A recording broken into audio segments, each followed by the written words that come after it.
Ahoy everyone, my name is Cirque and welcome back to another episode on the NightOwl server. Ooh, ouch. Oh, I'm sorry. I didn't mean to do that. But maybe you shouldn't run away from the village, Mr. Villager. I found this guy just sitting on top of the hill, and I think he's just been stuck up there. Because I don't know, somehow he like wandered too far away from the actual village. And so he doesn't, I don't know if the blocks are like too far away, so he doesn't want to go back. So we're going to bring him back, especially since this is one of our mending villagers, and he is the better one. So we definitely want to keep you around. We don't want you dying out here in the wilderness. There you go. You found your way home. You're still trying to get into a bed that's already occupied, but at least you're home and you recognize the beds and are heading towards them. That's all that matters. So today we're going to be doing a bunch of work here at the village, hopefully to stop that from happening, stop the villagers from escaping, but also to help keep them safe from zombies. So the first step is we are building a wall. I've got part of it built over there. I got a quarter of it done, and we've got the whole thing marked out. So we're going to be doing a circle village in here. Actually, the wall, I think on this side, we're going to kind of extend the mountain and just make a big cliff here. And I guess we'll have to do some sort of wall on top of the cliff so we don't have any mobs like dropping in on the village. But I have some ideas too with this mountain. And we're going to put a couple of farms, a few farms that are going to make trading a little bit easier. I've got one started here. This is going to be a mob farm. And then I think we'll have a pumpkin farm over on that side, and a sugarcane farm over on this side, just dug into the mountains so that they're nice and hidden away. That way we'll have lots of pumpkins, lots of paper, and from the mob farm we'll get string, we'll get rotten flesh, and we'll get bone meal, which we can use to grow up crops, so we can sell all of that stuff to the villagers. Hopefully make it a little bit easier to do the trades. And then, of course, we'll do some building inside the circle to make this a little bit nicer area for the villagers to stay and for us to trade with them. But I think first off, we're going to finish off this section of the wall and this other section over here, get these built, connected to the mountain, and then we'll get started on those farms. And the wall is all finished. Well, I say all finished, but really it's only like mostly all finished. I have 3/4 of it done, all the way from the mountain over there, all the way around to that spot right there. We still got to figure out what we want to do for entrances. I've got a 3 space wide entrance here and over there. I might bulk this up and make some sort of like redstone door. I haven't done one of those in a long time. I think that'd be pretty cool. Actually, I think the last one I did was on NightOwl Season 1. I know I had one on the iron farm there.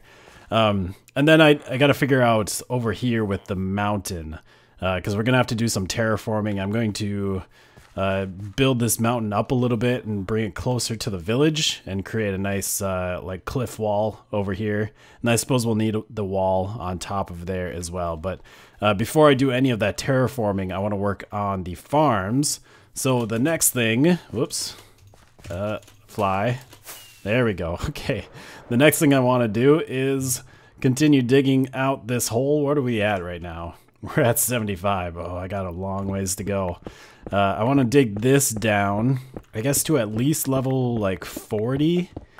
We're going to have a bunch of platforms on here. I don't know how many we're going to be able to fit or how many I want to put in. But we're going to have a bunch of platforms in the middle, and we're going to do a pretty simple mob farm design. It only uses one dispenser with one water bucket per level, and the redstone is really easy. It's just observer blocks kind of running up the center of it. So it should be pretty good. It should be pretty nice and easy. So at the end of the last episode, I finally made myself a Silk Touch pick. I used one that I found in the end. It was a very good pick, had Efficiency 5, Unbreaking 3, and Mending on it already. But it also had Curse of Vanishing, and that pick didn't last very long. I think I died like that night that I recorded the episode. Vert and Bubba were doing a raid over at Vert's base, which is like 100, 200 blocks over that way. They got to the last wave and couldn't find the final person. And there's like a time limit on there, so you have to like find everybody before the time runs out, or you just kind of lose the whole thing. So I went over there and helped him quick and found the last guy. He was a Vindicator sitting in a cave somewhere. I was able to kill him, but he spawned a Vex before he died. And the Vex murdered me. I died again. Which not only did I got the hero of the village for a split second and then immediately lost it for dying, but also lost the pick that we had just made, which means I haven't been able to use my ender chest with all my shulker boxes in here. But our good buddy Kami was nice enough to give us one of his. He had like 2 of them. I think he lost some stuff after dying and then ended up actually finding this pick again later on. So he had just 2 Silk Touch Mending picks. So there we go. We have our pick back. This one does not have Curse of Vanishing, which means I have a chance to find it, get it again if I do die. And that means we can actually carry around all of our stuff again. It's going to make life amazing again.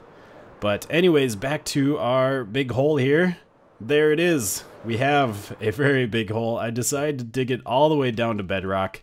I didn't have to. I could have stopped it partway and then use water streams to push the mobs to like a smaller hole and then dropped them down to bedrock. But this way, if we can just have the mobs fall off of the spawning platforms all the way down here without having to like move them into a smaller hole before that, they're gonna die quicker, which means mobs should spawn faster and this thing should be more efficient.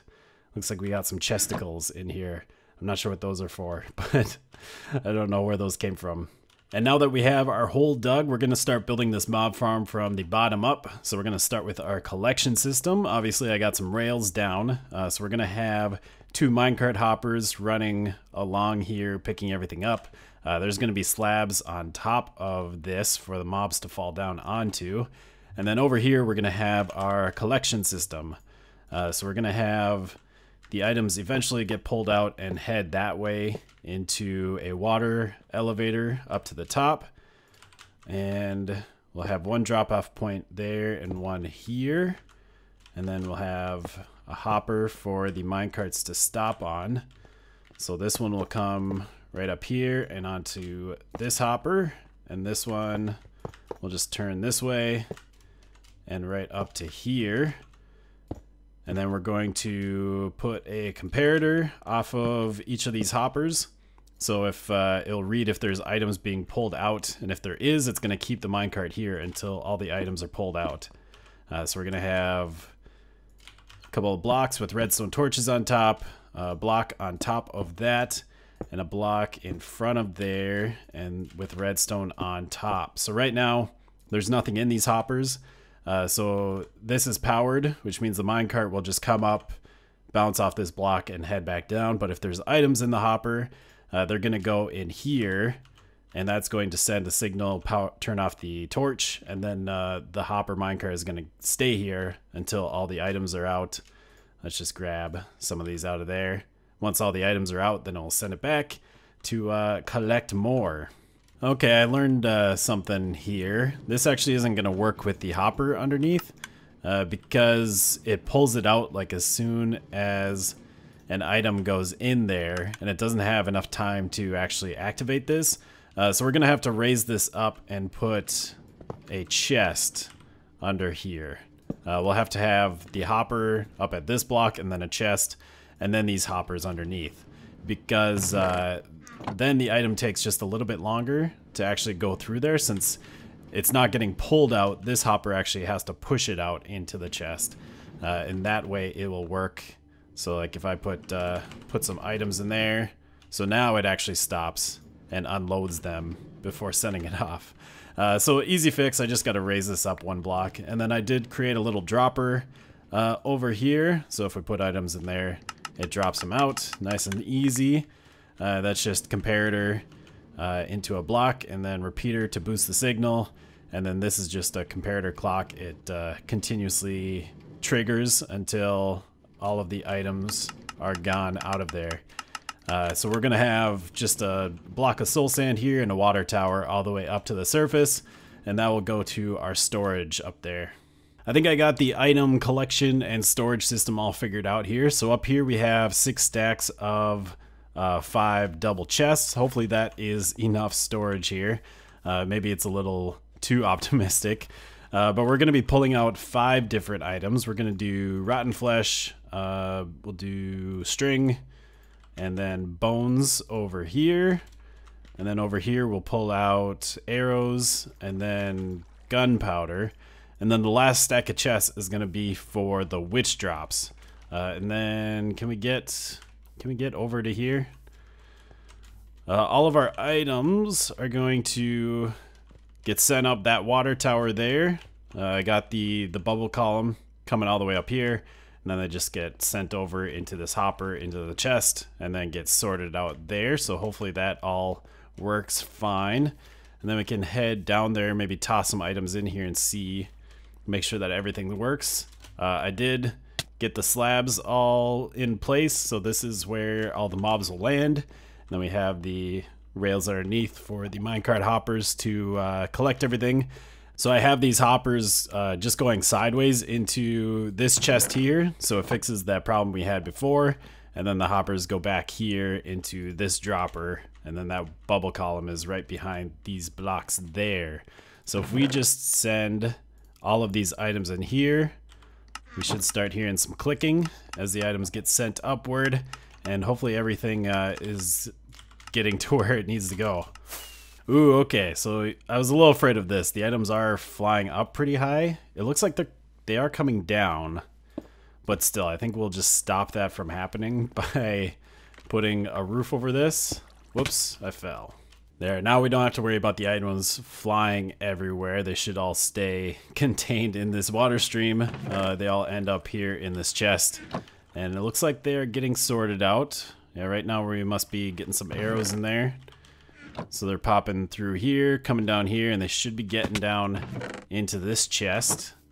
And we do have some string and rotten flesh and bones already. That actually happened pretty quick. We have almost a full stack up here. Looks like it's getting in there. I think I picked up some of this stuff, which is why it's not a full stack. Kamikaze came over and helped me get all of these spawning platforms built and in place. So we now have 20 of these babies going all the way down. The first one starts 30 blocks above the floor, so that should be high enough to kill witches, which I think are the strongest mobs that we're going to be getting in this farm.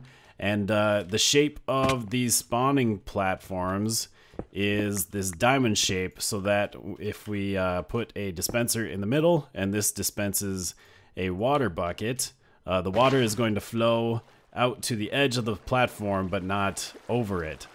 So that is why it is the shape it is. It just extends out 7 blocks, and then it's just this this diamond shape here. And the way we're going to trigger all the redstone is pretty easy. Very simple design. We're going to do an observer block facing upward, and then this airspace, and then the dispenser there. And I think dispensers can get triggered like 2 blocks above them, which is why this works.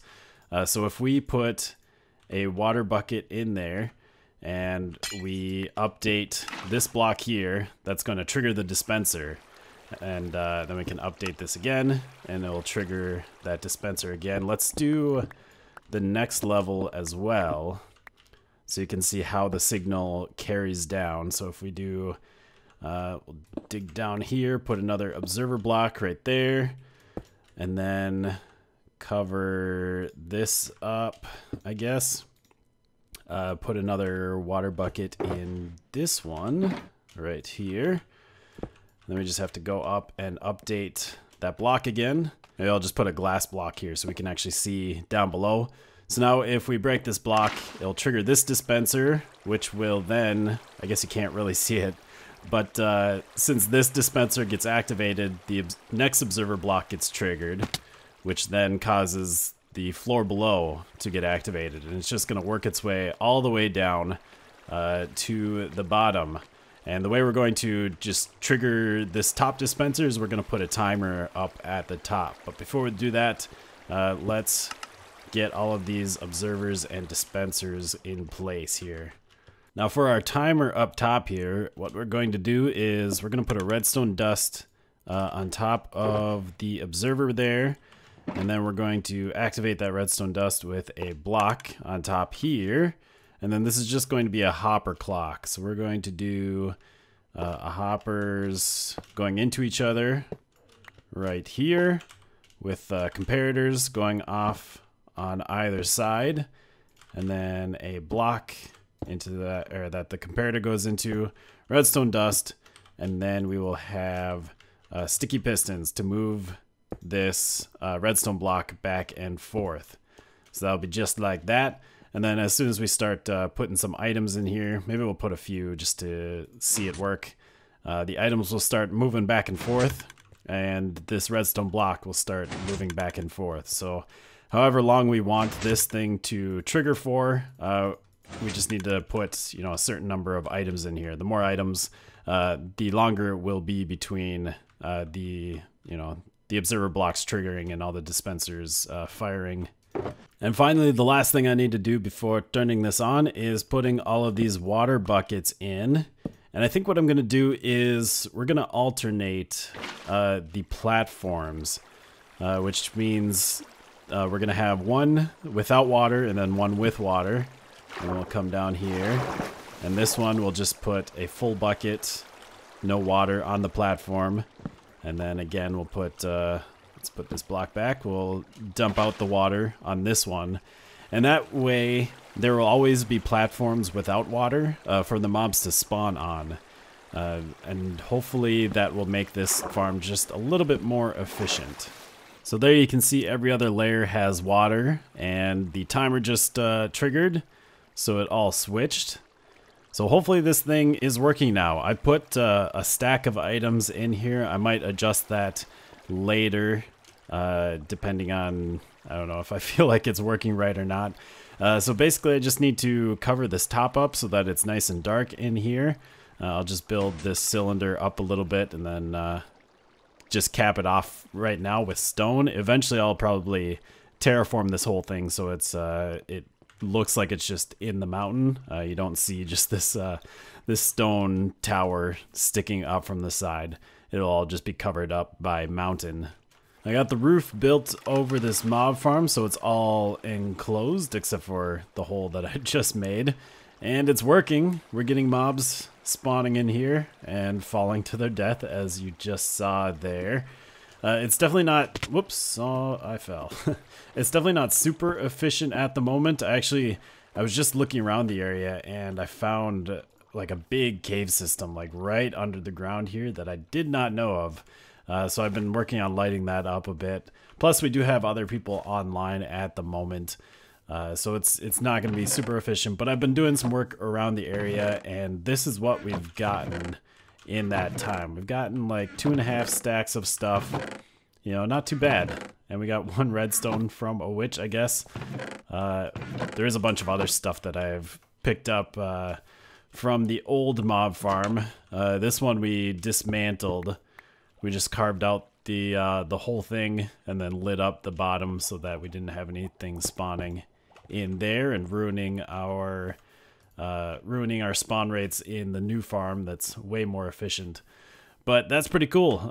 We should be getting some items now that we can be trading away, and we'll be getting some bone meal. Where's the bone meal? The bone meal that we can use for crops and such, gunpowder for the rockets. I'm pretty excited for this. Get some more passive items. And really it's just another step towards making this a really nice trading village for our villagers here. I've started working on the next project in the mountain here. Dug a big chunk out. Probably be digging a little bit more out. That's where our pumpkins and melons are gonna go. Make a big automatic farm that'll give us lots of trading materials. And of course we have a lot of just cleaning up and building to do around here. Not sure if we'll continue this stuff next episode or not. I have a couple of other things that I want to get working on the server. But if you enjoyed this episode, make sure to leave a like and a comment down below. subscribe if you're new to the channel, and we'll see you all next time. Goodbye, folks.